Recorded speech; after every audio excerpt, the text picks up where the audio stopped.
Hi everyone, welcome back to my YouTube channel Good Convo. कैसे हैं आप सब? मैं हूं आपका होस्ट, आपका दोस्त बिलाल। तो लास्ट क्लास में हमने क्या देखा था? Z index. उम्मीद है वो क्लास आपको समझ में आई होगी। और जिस तरह हम क्लासेस में अपने आगे बढ़ते जा रहे हैं आप देख रहे होंगे, उस तरह ही हम में बहुत इंपॉर्टेंट टॉपिक्स हम देख रहे हैं। इसी तरह आज भी हम बहुत इंपॉर्टेंट एक टॉपिक देखने वाले हैं, जिसके बगैर आप ऐसा समझ लें सी एस एस अधूरा है। अगर हम सी एस एस कम्प्लीट सीख भी लें और वो ये टॉपिक जो हम आज सीखने वाले हैं वो ना सीखें, तो समझ लें हमने कुछ भी नहीं सीखा। इस तरह समझ लें, ठीक है। फ्लैक्स बॉक्स, हम आज की क्लास हमारी सी एस एस पे फ्लैक्स बॉक्स की होगी। फ्लोट हम यूज़ करते हैं, ऐसे ही हम अपनी अलाइनमेंट करने के लिए फ्लोट यूज़ करते हैं और दो बहुत सी चीज़ें यूज़ करते हैं, लेकिन वो सब हम पहले यूज़ करते थे। मतलब पहले यूज़ करते थे इन अ सेंस, अब वो चीज़ें यूज़ हम नहीं करते हैं जब से फ्लैक्स बॉक्स हमें मिला है। क्योंकि फ्लैक्स बॉक्स ने हमारा काम इतना इजी कर दिया, हमारे लेआउट्स को बनाना इतना आसान कर दिया है कि हर डेवलपर, जो भी डेवलपर होगा वो इसका फ़ैन ही मिलेगा आपको। ठीक है, मैं बहुत बड़ा फ़ैन हूँ बेसिकली इसका, जो मैं इतनी तारीफ़ें कर रहा हूँ। चलें ज़्यादा बातें नहीं करते हैं, बिना टाइम ज़ाया किए चलते हैं अपनी क्लास की तरफ, ताकि हम देखें फ्लैक्स बॉक्स होता कैसा है और सीखें इसको। ठीक है, सबसे पहले तो मैं यहाँ पे हेडिंग डालता हूँ अपनी। आज मेरी क्लास कौन सी है? C S S day 12। ठीक है, मैं चलता हूँ, मैं अपने नोट्स पहले ओपन कर लेता हूँ, अपने नोट्स भी देख लेते हैं हम।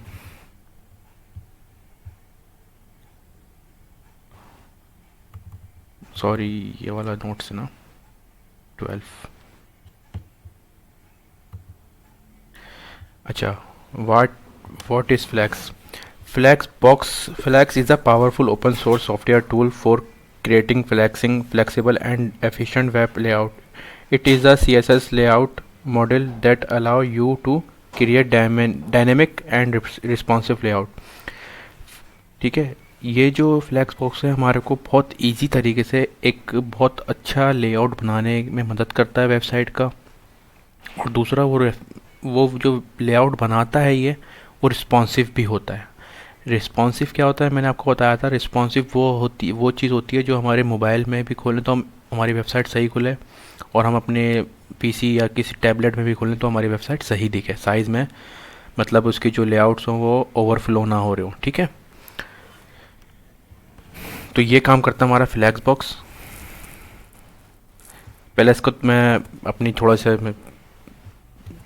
एच टी एम एल का मैं थोड़ा सा स्ट्रक्चर तैयार कर लेता हूँ। उसके बाद बेसिक जो सी एस एस होती है उसमें मैं बॉक्सेस बना लेता हूँ। क्योंकि हमारा जो फ्लैक्स बॉक्स है वो बॉक्स तरीके से देख रहा होता है। फ्लैक्स का मतलब फ्लेक्सिबल, मतलब हम किसी भी जगह पे उसको, हाँ, वो हमारा जो कंटेंट है एडजस्ट हो जाए।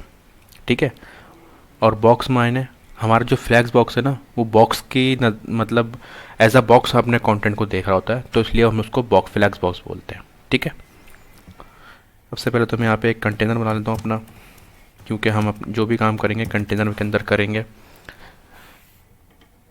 मैं यहाँ पे डिफ मल्टीप्लाई बाय 4 कर लेता हूँ, और इसमें मैं क्लास दे लेता हूँ बॉक्सेस की। ठीक है,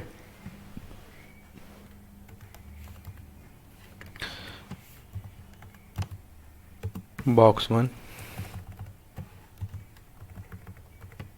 बॉक्स 2, बॉक्स 3 और ये 4। मैंने 4 डब्बे बना लिए हैं। अब इन डब्बों को मैं किस तरह से हैंडल करता हूँ आइए देखते हैं अपने फ्लैक्स से।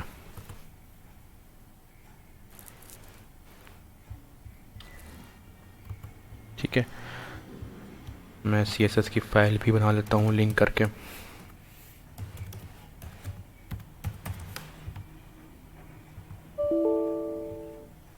सबसे पहले तो मैं अपने कंटेनर को एक बॉर्डर दे लेता हूँ, और मेन जो बेसिक स्टाइलिंग होती है वो कर लेता हूँ, ताकि हमें समझ में आए हम क्या काम कर रहे हैं। Border 3 pixel solid red. ठीक है जी, और दूसरा मेरे बॉक्सेस है ना, मेन बॉक्सेस को मैंने बॉक्सेस की क्लास दिया जी, बॉक्सेस की ही क्लास दिया है मैंने। इन बॉक्सेस को मैं बेसिक स्टाइलिंग ले लेता हूँ, बैकग्राउंड, कलर,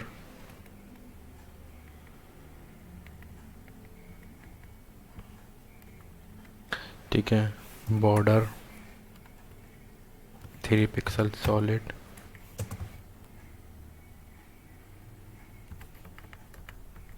गोल्ड,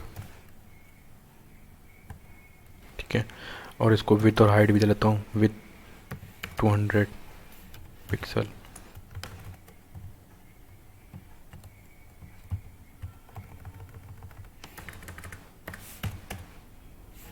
हाइट, ठीक है जी। अब मैं देखता हूँ कैसा कंटेंट बना मेरा। कुछ इस तरह से मेरा कंटेंट यहाँ पर आ गया। अभी हमने देखा था फ्लॉट के अंदर हम यूज़ कर रहे थे, जब हम अपनी चीज़ें तो हम उसको फ्लॉटिंग करते थे, और इस तरह से हमारे बहुत सी जो चीज़ें मिसमैनेज भी हो रही थी और उसको थोड़ा सा मुश्किल हो रहा था मैनेज करना। आपने अच्छा, हमने पिछली क्लासों में बहुत से तरीके देखे इनलाइन अपने ब्लॉक को करने के लिए, जैसे इनलाइन एलिमेंट हम हमारे पास थे, इनलाइन डिस्प्ले इनलाइन होता है, डिस्प्ले इनलाइन ब्लॉक होता है, ठीक है। तो जहाँ तक मैंने जब सीख रहा था तो मुझे थोड़ा सा क्रिटिकल लगे थे ये सब चीज़ें। वो किस लिए लगी थी, क्योंकि जब भी इन चीज़ों को मैनेज कर रहे होते ना, कोई थर्ड पार्टी कंटेंट हमारा ख़राब हो रहा होता था, और इसकी जो हमारी जो वेबसाइट की जो रिस्पॉन्सिवनेस है वो भी हमारी अच्छी नहीं बनती। तो देखते हैं हम फ्लॉट में कितनी फ्लॉट बोला सॉरी, हम इसको फ्लैश में कितनी इसी तरीके से इसको हैंडल करते हैं। फ्लैग बॉक्स में हमें डिफरेंट टाइप्स की प्रॉपर्टीज़ मिलती हैं, जिसमें से हम आज उसको चंद प्रॉपर्टीज़ को डिस्कस करेंगे और चंद को कल डिस्कस करेंगे, ताकि जो हमारा जो मोमेंटम है वो बना रहे, ठीक है। Display this property is used to define a flex container by setting the display property to flex or inline flex. You can turn a block और inline label element into a flex container, ठीक है। इसका मतलब ये है, हमारा जो flex हमारे पास हमने देखा था ना, डिस्प्ले इनलाइन डिस्प्ले बॉक्स, इसी तरह हमें मिलता है डिस्प्ले फ्लैक्स। डिस्प्ले फ्लैक्स क्या काम करता है, अगर हम जब हम फ्लैक्स बॉक्स यूज़ कर रहे हैं अपना आइटम को फ्लेक्सिबल करने के लिए, अगर हम डिस्प्ले फ्लैक्स नहीं डालेंगे ना, तो हमारे नीचे वाली प्रॉपर्टीज़ काम ही नहीं। ज़रूरी होता है कि हम डिस्प्ले फ्लैक्स ज़रूर डालें। इसके बाद जो भी काम करेंगे, हमारा जो फ्लैक्स है वो वर्क कर रहा होगा, मतलब हम अपने कंटेनर को, अपने कंटेंट को, अपने एलिमेंट को फ्लैक्स कर देंगे, ठीक है, जब हम डिस्प्ले फ्लैक्स करेंगे। ये बहुत ज़रूरी होता है। ये देखें, एक इनलाइन हो गया ये कंटेंट, मैंने अभी सिर्फ इसको कुछ भी नहीं करा, डिस्प्ले फ्लैक्स की प्रॉपर्टी दी है और ये इनलाइन हो गया, ठीक है। मैं थोड़ी सी इसको अपने कंटेनर को हाइट दे लेता हूँ ताकि सही लगे कंटेंट हमारा। कितनी दूँ मैं, 300 पिक्सल करके देखते हैं। हाँ, इतनी सही है।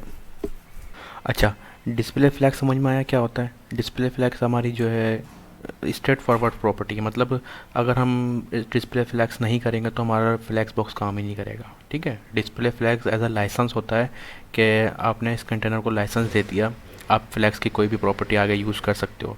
अगर हम डिस्प्ले फ्लैक्स नहीं लगाएंगे तो आगे कोई प्रॉपर्टी काम ही नहीं करेंगी, ठीक है।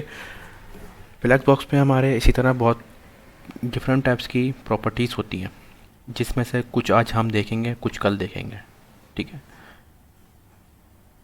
एक होती है हमारी फ्लैग डायरेक्शन। फ्लैग डायरेक्शन क्या होती है, हम देख लेते हैं प्रैक्टिकल।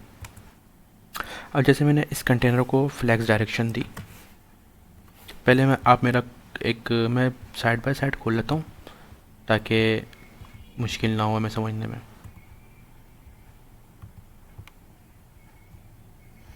ठीक है। अब मैं देखें फ्लैग डायरेक्शन इसको दूंगा रॉ, तो देखें कुछ भी फ़र्क नहीं पड़ा इसमें। लेकिन जैसे ही मैं इसको कॉलम दूंगा तो ये देखें नीचे गिर जाएंगे इस तरह से, ठीक है। तो ये हमारे काम कर रही होती है फ्लैक्स रॉ की फ्लैग डायरेक्शन की प्रॉपर्टी, सॉरी। हमने कॉल स्पैम देखा था, स्पैम के अंदर टेबल के अंदर हमारा जो कॉल स्पैम कॉलम काम कर रहा होता है वो इस तरह काम कर रहा होता है, ठीक है। और हमारा जो फ्लैक्स में काम कर रहा होता है वो इस तरह काम कर रहा होता है, जैसे अभी मैंने आपको करके दिखाया। अब देखिएगा, मैं इसको कॉलम रिवर्स करता हूँ, ठीक है। कॉलम रिवर्स मैंने जैसे ही करा ना, बॉक्स 1 नीचे आ गया, बॉक्स 2 उसके ऊपर, बॉक्स 3 ऐसी, बॉक्स 4, मतलब ये रिवर्स हो गया, रिवर्स घेर मार लिया इसने, कॉलम ने, हमारे पूरे कॉलम ने रिवर्स घेर मार लिया अपना, ठीक है। इसी तरह हमारे फ्लैक्स डायरेक्शन के अंदर हमारे पास होती हैं, तो मैं साइड कर लूँ। फ्लैग डायरेक्शन फ्लैग डायरेक्शन की प्रॉपर्टी में हमारे को कौन कौन सी वैल्यू मिलती हैं? Column, column reverse, raw reverse. Row जो होता है उसका अपना बाय डिफ़ॉल्ट होता है, तो रॉ हम वैसे यूज़ नहीं करते हैं। मतलब रॉ हम यूज़ क्यों करेंगे? रॉ तो उसका by default behaviour he raw है फ्लैक्स का, ठीक है। लेकिन अगर रॉ रिवर्स देना है तो हम रिवर्स रॉ यूज़ कर सकते हैं। जैसे मैंने यहाँ पे कॉलम रिवर्स दिया, अब मैं इसको कर देता हूँ रॉ रिवर्स, ठीक है। तो फिर देखिएगा क्या होता है। अब देखते हैं क्या होता है। ये देखें, ये है उसी रॉ में लेकिन रिवर्स हो गया, ठीक है। मतलब पहले 4 आ गया, फिर 3 आ गया, फिर 2 आ गया, फिर 1 आ गया, और ये एंड में जाके चिपक गया, कॉर्नर से चिपक गया हमारे कंटेनर में। रॉ रिवर्स क्या करता है? पूरी रॉ को रिवर्स कर देगा। कॉलम रिवर्स पूरी कॉलम को रिवर्स कर देगा, उसका अपोजिट, ठीक है। अब आगे देखते हैं। फ्लैक्स बॉक्स, अच्छा पहले वो देख लेना जस्टिफाई कंटेंट, उसके बाद रैप देखते हैं। जस्टिफाई कंटेंट हमारा क्या करता है? कंटेंट को सेंटर करना हो या स्टार्ट या एंड में लाना हो अपने पूरे कंटेंट को, तो वो हम इससे करते हैं। जैसे आए देखते हैं इसको, मैं इसको कमेंट कर दूं। अब देखिएगा, हमने अपने फ्लॉट के अंदर कितनी जद्दोजहद करी थी सेंटर करने के लिए, या फिर अपना पोजीशन के अंदर हम कितनी जद्दोजहद करते हैं। एब्सोल्यूट देते हैं उसको, लेफ़्ट से पोजीशन देते हैं, राइट से देते हैं, तो वो मतलब बहुत लंबा काम हो रहा था। जस्टिफाई कंटेंट मैं करता हूँ सेंटर। ये देखें सेंटर हो गया पूरा डिव, हमारा पूरा कंटेनर के अंदर जो भी कंटेंट थे हमारे बॉक्सेस वो सेंटराइज हो गए। अब मैं जस्टिफाई कंटेंट स्टार्ट करता हूँ।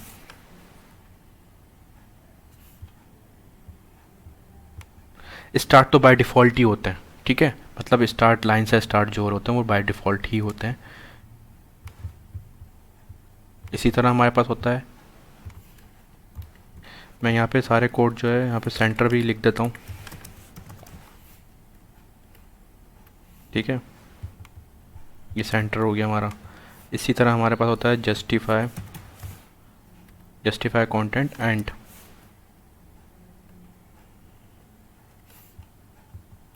ठीक है। ये एंड में चले आएगा बिल्कुल। अगर मैंने आपको बताया था शुरू की क्लासेस में, जैसे अगर हम अपने एलिमेंट का या अपने प्रॉपर्टीज़ का नाम ही पढ़ के हम अंदाज़ा लगा लें, इसका नाम का मतलब समझ जाएं, तो हमारे आगे की जो भी टॉपिक्स हैं, आगे के जो भी कॉन्सेप्ट हैं, वो क्लियर खुद ब खुद क्लियर होते जाएंगे। एंड क्या करता है? एंड में चलेगी रो को लेके, ठीक है। इंटर स्टार्ट क्या करता है? स्टार्ट में लेके आ जाएगा कंटेंट को, जो कि बाय डिफ़ॉल्ट होता है, और सेंटर सेंटर कर देगा, सिंपल, ठीक है। Flex start, flex end, flex center. अच्छा, स्पेस बिटवीन, ये बहुत इंपॉर्टेंट है हमारे अंदर, हमारे पास इसमें। अब जैसे मुझे इन सारे बॉक्सेस के दरमियान स्पेस चाहिए, तो मैं क्या यूज़ करूँगा? जस्टिफाई कंटेंट स्पेस बिटवीन, ठीक है। स्पेस बिटवीन क्या करता है? हमारा कॉर्नर से हमारे जितने भी हमारे कंटेनर के अंदर बॉक्स होंगे, जितने भी हमारे एलिमेंट्स होंगे, उन सब के अंदर एक साइज़ का गैप दे देगा। जैसे ये देखें, इसमें भी सेम गैप है, इसमें भी सेम गैप है, इसमें भी सेम गैप है, ठीक है। और ये कॉर्नर से चिपक गए हैं दोनों हमारे, मतलब चारों बॉक्स के जो कॉर्नर के दो बॉक्सेस हैं वो कॉर्नर से चिपक गए, और बाकी इन सारे बॉक्सेस में सेम गैप आ गया। अब आप देख रहे होंगे हमें मतलब फ्लैक्स ने कितना इजी कर दिया, ना हमने कोई मार्जिन दी, ना कोई पैडिंग दी, और हमारे जो कंटेंट है वो एक खूबसूरत भी बन गया, एक लेआउट भी उसका तैयार हो गया, और उसको मतलब एक सिर्फ हम जस्ट पीस ऑफ कोड से, 2 लाइनों के कोड से वो पूरा हमारा काम हो गया, ठीक है। इसी तरह हमारे पास होता है स्पेस बिटवीन, स्पेस अराउंड होता है। अराउंड क्या करता है देखते हैं। अराउंड, अब जैसे हमने देखा था स्पेस बिटवीन में कॉर्नर से चिपक गए थे। अब अगर हमें कॉर्नर से थोड़ी सी मार्जिन या पैडिंग चाहिए, तो हम मार्जिन पैडिंग नहीं देंगे, क्योंकि हम फ्लैक्स यूज़ कर रहे हैं। अगर फ्लैक्स में हमने मार्जिन पैडिंग देंगे भी तो हम उसको बहुत अपना लॉजिकली तरीके से देंगे। अगर हम ऐसी लेफ़्ट राइट की मार्जिन देते रहेंगे पिक्सल्स में, तो उसका जो रिस्पॉन्सिवनेस अपना फ्लैक्स दे रहा होगा वो बिल्कुल आउट होगा। ठीक है, अब देखें इसने उसको जो एक मिनिमम मार्जिन चाहिए थी उसने मैक्सिमम उसको मार्जिन दे दी दोनों तरफ से सेम। देखें यहाँ पे भी सेम गैप है और यहाँ पे भी सेम गैप दिया है। ठीक है, अब जैसे ही मैं इसको जूम करता रहूँगा ना, ये देखें, और इसने इनके दरमियान जो गैप दिया है ये सेम होगा। मतलब ये चारों बॉक्सेस के दरमियान जो गैप होगा ये सेम देगा। अराउंड का मतलब है ये एलिमेंट्स के दरमियान गैप सेम देगा, और अपने कॉर्नर्स पे थोड़ा थोड़ा सा जगह छोड़ देगा, जब मार्जिन की अपना आप समझ लें मार्जिन की जगह छोड़ देगा। ठीक है, ताकि हमें मार्जिन देने ना पड़े। अराउंड ये करता है। ठीक है, इसी तरह हमारे पास एक होता है, आप देख रहे होंगे मैं नीचे नीचे काम कर जा रहा हूँ, और ऊपर का जो अपना CSS की जो फाइल है ये इसको बिटवीन भी दिया हुआ है मैंने, अराउंड भी दिया हुआ है, लेकिन उसने बिटवीन इग्नोर कर दिया क्योंकि वो लाइन बाय लाइन कोड चल रहा है हमारा। अब जैसे ही मैं नीचे अब इसको कोई और सा यहाँ पे स्पेस दूंगा तो वो अराउंड को भी इग्नोर कर देगा। मतलब जो मेरा सबसे लेटेस्ट होगा वो CSS जो है उसको देखता है प्रॉपर्टी को। स्पेस अराउंड हो गया, बिटवीन हो गया, इवनली होता है हमारे पास। अब इवनली क्या करेगा, इवनली चारों पांचों तरफ जो भी जिसके गैप्स होंगे, एक तो कॉर्नर के दो एक गैप होगा उसको भी सेम गैप देगा, और जो एलिमेंट के दरमियान गैप होगा उसको भी सेम गैप में डिवाइड कर देगा। मतलब यहाँ पे भी सेम गैप है, यहाँ पे भी सेम गैप है, और इन एलिमेंट्स के दरमियान भी सेम गैप है। ठीक है, और इस कॉर्नर पे भी सेम गैप है। मतलब हमने अराउंड में देखा कि थोड़ा थोड़ा सा गैप छोड़ा था इसने कॉर्नर्स पे, और बाकी जो अपने एलिमेंट्स के दरमियान था वो ज़्यादा गैप था। लेकिन अराउंड अपना इवनली जो है सबको एक तरह से देखेगा और सबको एक जैसा ही गैप देता है। ठीक है, मतलब कॉर्नर्स पे भी सेम गैप होगा और एलिमेंट्स के दरमियान भी सेम ही गैप होगा। तो इसमें हमने स्टार्ट भी देख लिया, एंड भी देख लिया, सेंटर भी देख लिया, स्पेस बिटवीन, अराउंड और इवनली भी देख लिया। आपको उम्मीद है समझ में आ गया होगा कि जस्टिफाई कंटेंट क्या काम कर रहा होता है। ठीक है, रॉ कॉलम देख लिया। अब हमारे पास है row flex reverse, flag wrap, sorry flag wrap क्या करता है। फ्लैक्स रैप पहले मैं यहाँ पे लाता हूँ।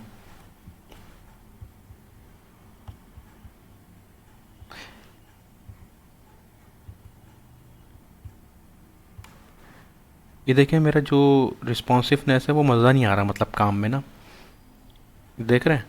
अब रैप क्या करता है हम देखते हैं। जैसे ही मैं इसमें रैप लगाऊंगा ना आपको वाज़े फ़र्क दिखेगा। बिहेवियर होता है इसका नो रैप होता है। ठीक है, नो रैप क्या होता है अभी देखते हैं।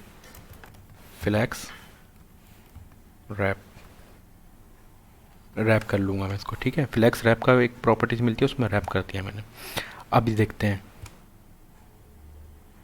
ये देखें मैं जैसे उसको छोटा करता रहूँगा ना, अपने अपने रिस्पॉन्सिवनेस चेक करूँगा, तो जो उसके एलिमेंट हैं वो नीचे नीचे जाते रहेंगे, मतलब रैप होते रहेंगे उसके अपने कंटेनर के अंदर। इसका मतलब क्या है, फ्लैक्स रैप जो है हमें रिस्पॉन्सिवनेस देता है। इसका बाय डिफ़ॉल्ट जो बिहेवियर होता है नो रैप होता है, मतलब रैप नहीं होता। ठीक है, और जैसे इसको हम रैप करते हैं ना, हम इसको कंटेनर को छोटा करते रहेंगे तो अपना अपना हमारा जो एलिमेंट है वो भी छोटा होता रहेगा और नीचे नीचे जाता रहेगा। देख रहे हैं, ये देखें, ये चीज़ ये रैप से आती है हमारी। अब जैसे ही मैं इसमें रैप हटाता हूँ ना, आप देखिएगा, मैं ये रैप हटाता हूँ, अब ये देखें किस तरह से आ गया। मतलब ये जाहिर सी बात है, अगर हम मोबाइल में इस तरह से हम खोलते हैं तो हमारा जो कंटेंट है वो ये दिखेगा, इस तरह दिखेगा, जो कि बिल्कुल भी एक प्रोफेशनल काम नहीं लग रहा। फ्लैक्स रैप से देखिएगा कितना, मतलब एक अच्छा आप देख रहे होंगे मेरा जो ओवरफ्लो हो रहा है, ये कंटेनर के बाहर मेरा एलिमेंट्स आ रहे हैं। वो क्यों आ रहे हैं, क्योंकि मैंने अपने कंटेनर को एक हाइट दी हुई है। ठीक है, मैं जैसे ही ये हाइट हटाता हूँ तो ये देखें, अब उसको रैप को जितनी ज़रूरत होगी ना वो उतनी हाइट ले लेगा अपने हिसाब से। देख रहे हैं, मैंने उसको एक अपना ये समझ लें बाय डिफ़ॉल्ट हाइट दी हुई थी। अब जब इस कंटेनर को मैंने जब फ्लैक्स दिया हुआ है ना, तो वो अपने हिसाब से हाइट और विड्थ एडजस्ट करता रहेगा। ये देखें, अब सही हो गया। ये काम कर रहा होता है हमारा फ्लैक्स रैप। इसी की तरह हमारे साथ नो रैप होता है, रैप रिवर्स भी होता है एक। अच्छा, रॉ फ्लैक्स रैप रिवर्स क्या काम करता है, ये देखें अभी सारे लाइन में बॉक्स 1 बॉक्स 2 बॉक्स 3 बॉक्स 4, जैसे ही मैं इसको छोटा करूँगा ना अपने एलिमेंट्स को, अपने कंटेनर को, तो बॉक्स 4 जो है ऊपर आ जाएगा। बॉक्स 4 ऊपर आ जाएगा, उसके बाद बॉक्स 3, बॉक्स 2, मतलब जब हम इसको रैप करेंगे तो ये रिवर्स हो जाएगा। ठीक है, वैसे तो ये आपने इतना ये यूज़ नहीं होता रैप रिवर्स, क्योंकि बहुत शादिर और नादिर कोई काम होता होगा जिसमें यूज़ होता होगा, लेकिन मैंने अभी तक की रैप रिवर्स यूज़ नहीं किया। ठीक है, कि मैं इसको किसी कंटेनर को अपने रैप करूँ, मतलब मैं मोबाइल में छोड़ूँ, मोबाइल में अपनी वेबसाइट खोलूँ तो वो रिवर्स हो जाए कंटेनर, तो इस तरह कुछ काम नहीं होता फ़िलहाल। लेकिन हमें फ्लैक्स हमें प्रोवाइड करता है, मतलब ईजी टू जितनी भी हमें आसानी दे सकता है फ्लैक्स, वो देता है अपने हिसाब से। कोई भी काम कभी भी यूज़ हो सकता है। अच्छा, हमने फ्लैक्स रैप देखा। इसी तरह हमारे पास एक शॉर्ट हैंड की होती है फ्लैक्स फ्लो। शॉर्ट हैंड की मतलब ये हमें दो प्रॉपर्टीज़ को कंबाइन यूज़ कर सकते हैं हम इसके फ्लैक्स फ्लो के प्रॉपर्टीज़ के अंदर, जैसे फ्लैग डायरेक्शन और फ्लैक्स रैप। ये देख रहे हैं मैंने यहाँ पे लिखा हुआ भी है। इस इस फ्लैक्स फ्लो की प्रॉपर्टी के अंदर हम दो वैल्यू यूज़ कर सकते हैं, फ्लैक्स रैप और फ्लैक्स डायरेक्शन। यहाँ पे देखते हैं, यहाँ पे देखिए मैंने फ्लैक्स डायरेक्शन ये मैंने एक अलग लाइन में यूज़ करी है और फ्लैक्स रैप अलग। ठीक है, अब देखते हैं, पहले तो अपना कंटेंट देखते हैं। मेरा कंटेंट कुछ इस तरह से दिख रहा है। ठीक है, अब मैं यहाँ पर आता हूँ, फ्लैक्स फ्लो करता हूँ मैं। जैसे ही मैं फ्लैक्स फ्लो करता हूँ मुझे पहले मिलती है डायरेक्शन। मैं डायरेक्शन मेरी जो है ये रॉ हुई है। ठीक है, मैं इसको कॉलम करूँ, बाय डिफ़ॉल्ट जो होती है रॉ होती है। अब मैं इसको कॉलम कर देता हूँ, कॉलम रिवर्स। ठीक है, मैंने कॉलम रिवर्स कर दिया इसको, ये देखिए कॉलम रिवर्स हो गया। अब मुझे मिलता है रैप। ठीक है, रैप कर दिया मैंने। रैप क्या करता है, रैप रिस्पॉन्सिवनेस करता है। मैं देखता हूँ यहाँ पर अब आके। ठीक है, अब मैं इसको वैसे तो इसको मैं करता हूँ रॉ। वजह पता है क्यों? रॉ में हम अपना काम देख सकते हैं, हमने इस काम आया सही करा है कि नहीं। ये देखें, ये रिवर्स, ये अपना रैप भी हो गया और अपना कॉलम रिवर्स भी हो गया। ठीक है, अब देखें मैं एक प्रॉपर्टी इसमें से हटा देता हूँ रैप वाली जैसे, तो ये देखें, अब देखते हैं इसको। ये देखें, अब रिस्पॉन्सिवनेस नहीं आ रही बिल्कुल भी, कंटेंट बिल्कुल भी अच्छा नहीं लग रहा। मतलब जब उसको हम छोटा कर रहे हैं तो वो पिच के जा रहा है, वो मतलब छोटा हो रहा है, मतलब ना कि वो कंटेंट नीचे जा रहा है, रैप नहीं हो रहा। मतलब जैसे ही मैं रैप करता हूँ ये देखें रैप हो गया। तो फ्लैक्स फ्लो हमें एक शॉर्ट हैंड की मिलती है, शॉर्ट हैंड प्रॉपर्टी है जिसके अंदर हम दो प्रॉपर्टी एक साथ यूज़ कर सकते हैं। ठीक है, जो मैंने अभी तक समझाया वो आपको समझ में आया होगा फ्लैक्स के बारे में। फ्लैक्स फ्लो तो बहुत इजी है, फ्लैक्स रैप भी इजी है, कोई इतना इशू नहीं होता इसमें। फ्लैक्स कॉलम और रॉ रिवर्स वगैरह भी इजी है। Flex direction, sorry, flex direction में हमें कितने टाइप की मिलती हैं, row reverse, column, column reverse. Row जो होता है बाय डिफ़ॉल्ट होता है। ठीक है, और हम रॉ रिवर्स वगैरह यूज़ कर सकते हैं इसमें। जस्टिफाई कंटेंट देखा हमने, जस्टिफाई कंटेंट के अंदर क्या क्या मिलता है, flex start, flex end, flex center और अपना space between, space around, space image. उम्मीद आपको ये सारी प्रॉपर्टीज़ समझ में आई होंगी। अगर नहीं आई होंगी तो आप पीछे वीडियो करके देख सकते हैं। डिस्प्ले फ्लैक्स क्या काम करता है? डिस्प्ले फ्लैक्स सिंपल वो काम करता है, अगर हम डिस्प्ले फ्लैक्स नहीं देते अपने कंटेनर को तो हमारा फ्लैक्स उस पर ऑन ही नहीं होगा और हमारा फ्लैक्स बॉक्स अपना काम ही नहीं करेगा। हम इस पर कोई भी प्रॉपर्टी देते रहें आगे, वो वर्क नहीं करेगी जब तक हम डिस्प्ले फ्लैक्स नहीं दें जिस भी कंटेनर को हमें काम करना है।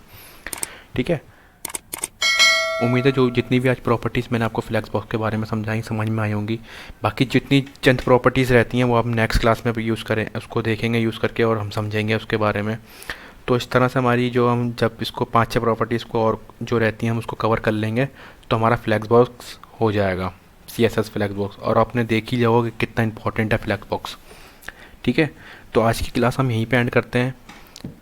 जब तक के लिए आप इसकी प्रैक्टिस करिएगा। नेक्स्ट क्लास में मिलते हैं नेक्स्ट प्रॉपर्टीज़ के साथ फ्लैक्स बॉक्स की। जब तक के लिए अल्लाह हाफिज़।